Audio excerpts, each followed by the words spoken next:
Hello दोस्तों, good morning. स्वागत है एक बार फिर से आप सभी का Mishra ji technical YouTube channel में। दोस्तों आज है 8 सितंबर और आज की इस वीडियो में हम लोग बात करने वाले हैं 8 सितंबर 2020 के करंट अफेयर के सभी इंपॉर्टेंट क्वेश्चंस के बारे में। पूरी वीडियो ध्यान से देखिएगा, पूरी वीडियो बहुत ही अच्छे से डिटेल में आपको समझाई गई है। वीडियो अगर पसंद आए तो वीडियो को लाइक और शेयर करना मत भूलिएगा। अगर आप चैनल पर पहली बार आए हो, चैनल को सब्सक्राइब भी कर देना, बेल आइकन को प्रेस कर देना, जिससे आने वाली वीडियोज़ का नोटिफिकेशन आपको मिलता रहे। चलिए दोस्तों, बात करते हैं लास्ट डे के क्वेश्चंस की। लास्ट डे का हमारा पहला क्वेश्चन था, कारोबार सुगमता रैंकिंग में कौन सा राज्य दूसरे स्थान पर है? तो उत्तर प्रदेश है दोस्तों दूसरे स्थान पर। टॉप पर है आंध्र प्रदेश लगातार तीसरी बार। अगला, एसबीओ टॉप के ब्रांड एम्बेसडर कौन बनाए गए? तो ड्वेन ब्रावो को बनाया गया है एसबीओ टॉप का ब्रांड एम्बेसडर। अब इन दोनों क्वेश्चंस के बारे में जिन लोगों ने करेक्ट और डिटेल में आंसर किया था, ऐसे टॉप 15 लोगों के नाम मैं आपको वीडियो के एंड में बताऊंगा। चलिए दोस्तों, अब हम लोग बात करते हैं आज के दिन के पहले क्वेश्चन की। पहला क्वेश्चन है, Italian Grand Prix 2020 Formula 1 race किसने जीती? तो ये फार्मूला 1 रेस दोस्तों इस सीजन की जीत लिया है पियरे गैसली ने। किसने? पियरे गैसली ने जीत लिया है Italian Grand Prix 2020 Formula 1 race. Formula 1 race के बारे में तो आप सभी लोग भलीभांति परिचित हैं। इन्होंने जीत लिया है पहली बार पियरे गैसली। इससे पहले आपने इनका नाम कभी सुना भी नहीं होगा। ये फ्रांस के रहने वाले हैं और इनकी टीम का नाम है अल्फा टॉरी, यानी कि अल्फा टॉरी के ये ड्राइवर है। इन्होंने कार्लोस सैन जूनियर को हरा करके, यानी कि इनको पीछे करके, ये सेकंड पर रहे थे, इनको पीछे करके ये रेस जीती है। थर्ड पर थे लांस स्ट्रोक। अच्छा, ये तीनों ही नाम आप लोग पहली बार देख रहे होंगे। लुइस भैया कहाँ थे? लुइस भैया दोस्तों आ गए थे 7वें पोजीशन पर। क्यों? क्योंकि दोस्तों इन पर पेनाल्टी लगी थी, इन पर स्टॉप एंड गो पेनाल्टी लगी थी 10 सेकेंड की। और फार्मूला 1 रेस में 10 सेकेंड या एक सेकेंड कितना ज़्यादा मायने रखता है ये आपको बताने की ज़रूरत है नहीं। ये स्टॉप एंड गो पेनाल्टी क्या होता है? इसका मतलब ये होता है कि अगर आप अपना ट्रैक चेंज कर देते हो गलत टाइम पर, या फिर कुछ भी ऐसा करते हो उल्टा सीधा, तो फिर आप पर पेनाल्टी लगा दी जाती है। और इसमें होती है स्टॉप एंड गो पेनाल्टी, यानी कि 10 सेकंड के लिए स्टॉप कर दिया गया, उसके बाद कहा गया गो, यानी रुको और जाओ। तो ये पेनाल्टी की वजह से लुइस हैमिल्टन 7वें पोजीशन पर आए। अब चलिए, इस सीजन में अभी तक जितनी भी रेसेज हुई हैं उनको हम लोग ट्रिक के माध्यम से रिवाइज कर लेते हैं, बहुत ही आसानी से आपको याद हो जाएगी। मैंने आपको पिछली वीडियोज़ में जब ये F1 रेस से क्वेश्चन आया था तभी एक ट्रिक बताई थी। क्या थी ट्रिक? मैंने आपको बताया था कि दोस्तों तब हुआ था 7 रेस और 7 में से बताया था कि 5 रेस लुइस हैमिल्टन ने जीते हैं। अब टोटल 8 रेस हो गई हैं और 8 में से 5 जीता है लुइस हैमिल्टन ने। तो पहले हम लोग लुइस हैमिल्टन का जितना भी रेस जीते हैं उनको याद कर लेते हैं। तो इनके लिए मैंने आपको ट्रिक बताया था कि लुइस एक ब्रिटिश लड़का है, उसके पास मर्सिडीज कार है। स्पेन में वो स्टीयरिंग के बल पर अपनी भूख मिटा रहा है उसी कार से। क्लियर है? फिर से बोल रहा हूँ, लुइस एक ब्रिटिश लड़का है, उसके पास मर्सिडीज कार है और वो स्पेन में स्टीयरिंग के बल पर अपनी भूख मिटा रहा है उसी कार से। क्लियर? चलिए, अब लुइस है, उसमें बताया मैंने ब्रिटिश लड़का है, ब्रिटिश लड़का यानी कि ब्रिटिश ग्रैंड प्रिक्स। ठीक है, इसके पास मर्सिडीज कार है, तो आप लोग मर्सिडीज के ये ड्राइवर हैं, इसको जान लीजिएगा। स्पेन में ये गाड़ी चलाता है, कार चलाता है, तो स्पेन ग्रैंड प्रिक्स इन्होंने जीता है। स्टीयरिंग के बल पर चलाता है। ठीक है, तो स्टीयरिंग से आप लोग स्टायरियन ग्रैंड प्रिक्स याद रख लेंगे, बल से बेल्जियम ग्रैंड प्रिक्स आप लोग याद रखेंगे। और अपनी भूख मिटा रहा है, भूख से हंगरी होता है ना, भूख की अंग्रेजी, तो हंगरियन ग्रैंड प्रिक्स। इस प्रकार से आप लोग 5 रेसेस याद रख सकते हैं लुइस हैमिल्टन से। बाकी जो 2 रेस अदर हैं उनमें एक ऑस्ट्रियन ग्रैंड प्रिक्स हुआ था, ऑस्ट्रियाई ग्रैंड प्रिक्स, जिसको वाल्टेरी बोटास ने जीता, वो भी मर्सिडीज के ही ड्राइवर हैं। और एक हुआ था 17th एनिवर्सरी रेस, उसको मैक्स वर्स्टैपेन ने जीता, जो कि रेडबुल के खिलाड़ी हैं। क्लियर? और तीसरा पियरे गैसली। ये टोटल 8 रेसेज अभी तक हुई हैं इस सीजन में, यानी 2020 में। ओके, क्लियर होना चाहिए। नेक्स्ट बात करते हैं, अमेरिका के राष्ट्रपति डोनाल्ड ट्रंप किसे पहली world war II heritage city घोषित किया? तो अभी हाल ही में अमेरिका के प्रेसिडेंट डोनाल्ड ट्रंप ने दोस्तों विल्मिंगटन को, किसे? विल्मिंगटन को पहली world war II heritage city घोषित किया है। ये उत्तरी कैरोलिना में स्थित है विल्मिंगटन, और इसको first 2nd world war heritage city घोषित किया गया है। पहला ऐसी सिटी है जिसे 2nd वर्ल्ड वार का हेरिटेज सिटी घोषित किया गया है। क्लियर? ये अनाउंसमेंट दोस्तों उन्होंने 2nd वर्ल्ड वार की समाप्ति की 75वीं वर्षगांठ अभी मनाई गई, उसी के अवसर पर एक समारोह आयोजित किया गया था, तो उसी में इन्होंने अनाउंसमेंट किया था डोनाल्ड ट्रंप ने। ठीक है, कब आयोजित हुआ था? 2 सितंबर को 2020 को। ओके, अब देखिए विल्मिंगटन को इतना महत्व क्यों दिया जा रहा है? क्योंकि दोस्तों विल्मिंगटन में एक शिप बिल्डिंग साइट थी, शिप बिल्डिंग साइट जहाँ पर जहाज़ वगैरह बनती हैं, ठीक है। तो उस टाइम पर जब सेकेंड वर्ल्ड वार चल रहा था तो ये काफ़ी भूमिका अपना निभाया था उस टाइम पर। इसने इमरजेंसी सिचुएशन में 5 वर्षों में दोस्तों 243 शिप का निर्माण किया था या जहाज़ों का निर्माण किया था। तो इस वजह से इसे पहला वर्ल्ड वार 2 का हेरिटेज सिटी घोषित किया गया। क्लियर। अमेरिका के बारे में जानिए। अमेरिका देख लीजिए मैप में, ये रहा अमेरिका, वाशिंगटन डीसी यहाँ की है राजधानी। वाशिंगटन डीसी में ही है वर्ल्ड बैंक का हेडक्वार्टर और IMF का हेडक्वार्टर और नासा का हेडक्वार्टर, ठीक है। डॉलर है यहाँ की करेंसी, कांग्रेस है यहाँ की संसद का नाम, डोनाल्ड ट्रंप रिपब्लिकन पार्टी से यहाँ के हैं 45वें प्रेसिडेंट। अब देखिए रिपब्लिकन पार्टी का नाम आपको याद रखना है, क्यों? क्योंकि यहाँ पर होने वाले हैं चुनाव और जो बिडेन जो इनके अपोजिशन में हैं वो हैं डेमोक्रेट पार्टी के और ये हैं रिपब्लिकन पार्टी के। दोनों की पार्टी का नाम आपको याद रखना है, यहाँ से क्वेश्चन डेफिनेटली बनेंगे। अगला, हाल ही में किसने जम्मू कश्मीर प्रशासनिक सेवा अधिकारियों के लिए स्पैरो सिस्टम लॉन्च किया? तो अभी हाल ही में दोस्तों मनोज सिन्हा जी ने जम्मू कश्मीर प्रशासनिक सेवा अधिकारियों के लिए स्पैरो सिस्टम लॉन्च किया है। अब ये स्पैरो सिस्टम क्या होगा? सबसे पहले तो स्पैरो का फुल फॉर्म जानिए। स्पैरो का फुल फॉर्म होता है smart performance appraisal report recording online window, ठीक है। ये एक ऑनलाइन पोर्टल है। इसका मतलब ये होगा, ये दोस्तों जम्मू एंड कश्मीर के जो प्रशासनिक सेवा अधिकारी हैं, जो एडमिनिस्ट्रेटिव सर्विस के जो ऑफिसर्स हैं, उनके लिए ही लॉन्च किया गया है। तो इसका काम ये होगा कि जब भी जो कोई भी JKAS का अधिकारी होगा, यानी जम्मू कश्मीर एडमिनिस्ट्रेटिव सर्विस का जो अधिकारी होगा, वो कहीं से भी कभी भी अपनी APR फाइल कर सकता है। इससे क्या होगा? इससे JKAS का जो भी अधिकारी होगा वो आसानी उसके लिए भी होगी, साथ ही साथ उसकी निगरानी भी की जा सकेगी कि वो कितना काम कर रहा है, किस प्रकार से कर रहा है, यानी कि कहें हम लोग बेसिकली आसान भाषा में तो उसकी परफॉर्मेंस की निगरानी की जा सकेगी, ठीक है। टाइम पर वो काम कर रहा है कि नहीं कर रहा है, कितना कर रहा है, तो ये भी हो सकेगा और उसके लिए भी आसानी हो जाएगी कि अपनी APR वो कहीं से भी कभी भी फाइल कर सकता है। तो मनोज सिन्हा जी ने इसे लॉन्च किया है। मनोज सिन्हा कौन है? ये दोस्तों जम्मू एंड कश्मीर के लेफ्टिनेंट गवर्नर हैं और सेकेंड नंबर की ये लेफ्टिनेंट गवर्नर है Jammu and Kashmir union territory के। पहले कौन थे? पहले गिरीश चंद्र मुर्मू जी थे, जो आपको B ऑप्शन में दिख रहे हैं, लेकिन अभी इनको 14वां कैग नियुक्त कर दिया गया है। भारत का 14वां कैग इनको बनाया गया है, ठीक है। राधा कृष्ण माथुर कौन है? ये हैं दोस्तों लद्दाख यूनियन टेरिटरी के पहले लेफ्टिनेंट गवर्नर। क्लियर होना चाहिए बिल्कुल। अच्छा, अभी हाल ही में 2 चीज़ों के लिए और आया था जम्मू कश्मीर चर्चे में। एक तो इसने जम्मू कश्मीरी केसर, यानी कश्मीरी केसर जिसे हम कहते हैं, तो कश्मीरी केसर के लिए ई-नीलामी पोर्टल इसने लॉन्च किया था। क्या लॉन्च किया था?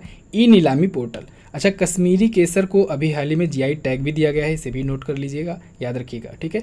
और अभी जम्मू एंड कश्मीर राजभाषा विधेयक के लिए प्रस्ताव पारित किया गया है, ठीक है। और जम्मू कश्मीर राजभाषा विधेयक के तहत अब क्या होगा?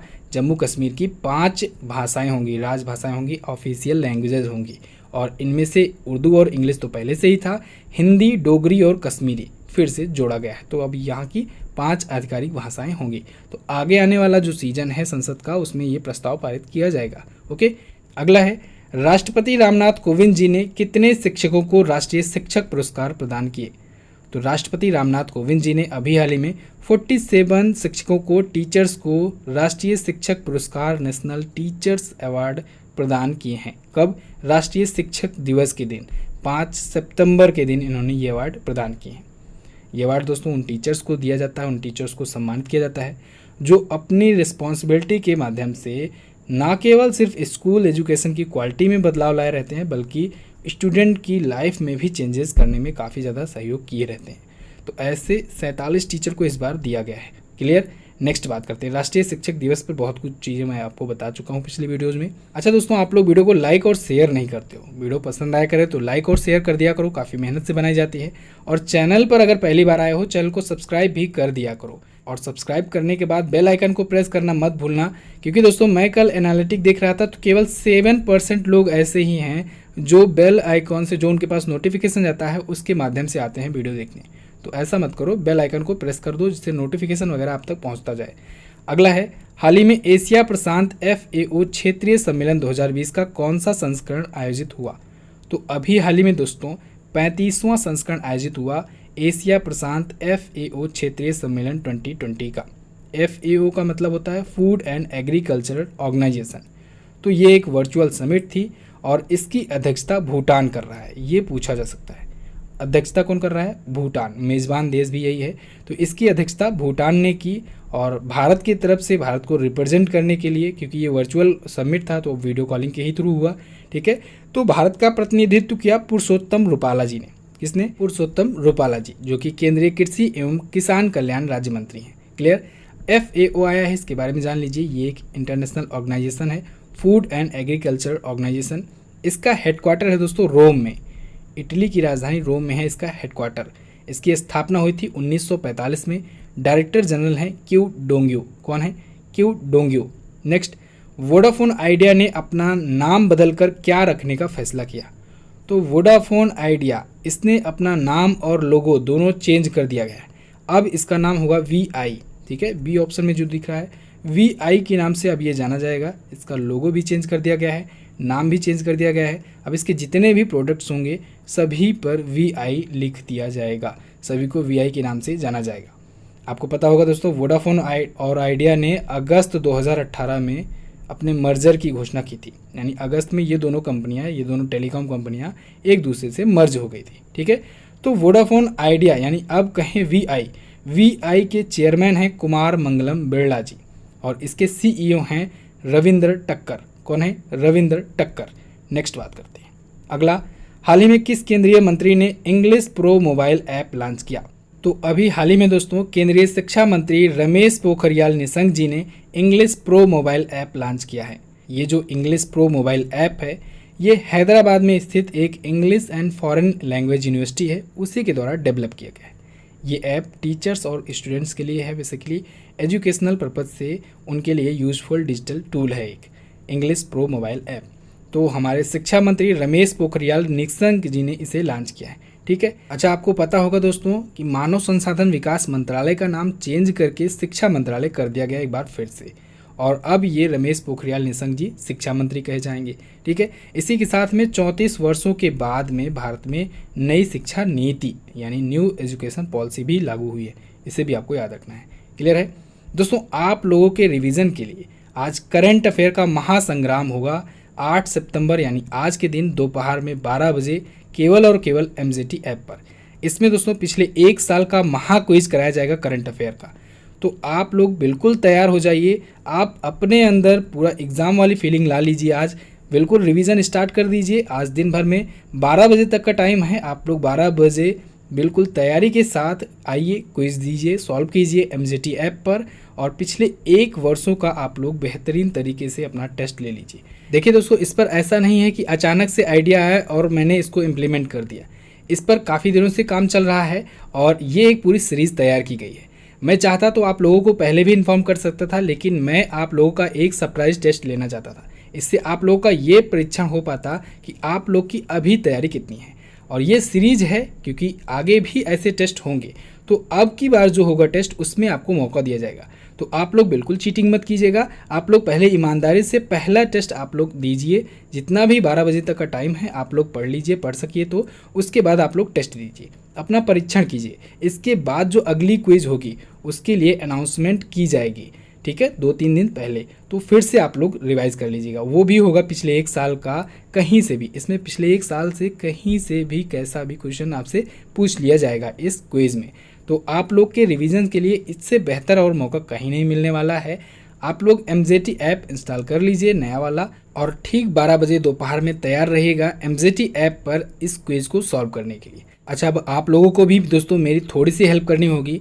आप लोग ऐप पर ये क्विज सॉल्व करने से पहले एक फ्रेंड को, कम से कम एक फ्रेंड को इंस्टॉल करवा लीजिए अपने रेफरल आईडी से, अपने रेफरल कोड से, लिंक से, अपने एक दोस्त से ये ऐप इंस्टॉल करवा लीजिए। इससे आपको 15 कॉइन्स मिल जाएंगे और ये क्विज जो होगा वो 10 कॉइन्स का होगा, यानी 1 रुपये का होगा। वैसे तो चाहो तो आप लोग 1 रुपये पे करके भी सॉल्व कर सकते हो, लेकिन ऐसा मत कीजिएगा क्योंकि दोस्तों आप सभी लोगों को पता है कि ये नया ऐप है, नया MZT ऐप है। पुराने वाले ऐप को हटा दिया गया है, तो फिर इस नए ऐप पर दोस्तों ज़्यादा से ज़्यादा इंस्टॉल, ज़्यादा से ज़्यादा डाउनलोड्स और रिव्यू और रेट की ज़रूरत है।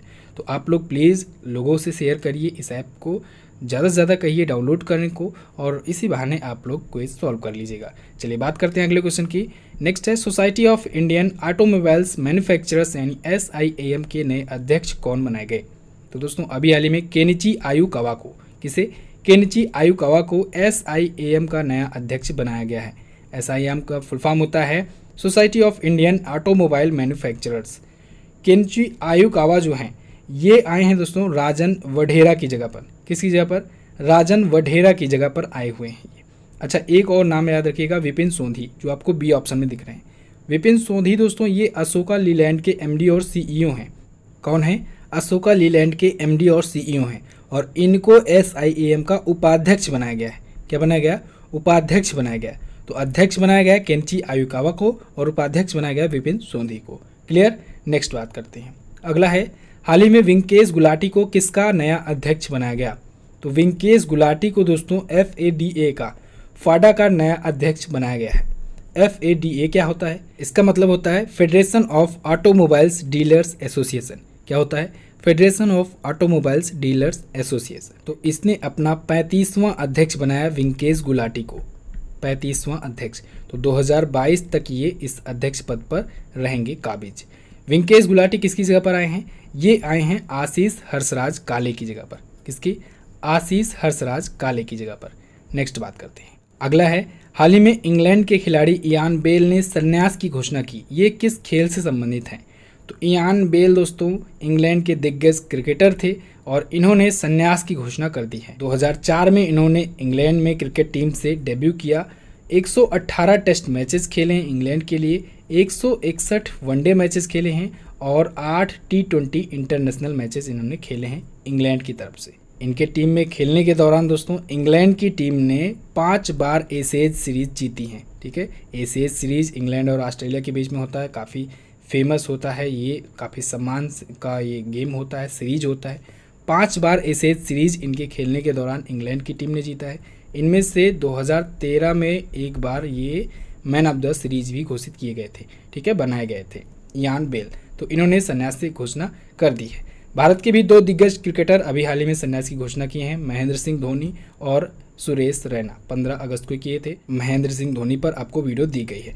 तो बस दोस्तों ये तो था हमारा आज का दिन का top 10 current affair. I hope आप लोगों को काफ़ी कुछ सीखने को मिला होगा। आज 12 बजे दोस्तों तैयार रहिएगा, अपने सभी दोस्तों के साथ वीडियो को शेयर कर दीजिए, साथ ही साथ एप्लीकेशन को भी शेयर कर लीजिए। आप अपने पास 15 कॉइन्स इकट्ठा कर लीजिए। 10 कॉइन्स का होने वाला है टेस्ट, आप लोग टेस्ट को जरूर दीजिएगा।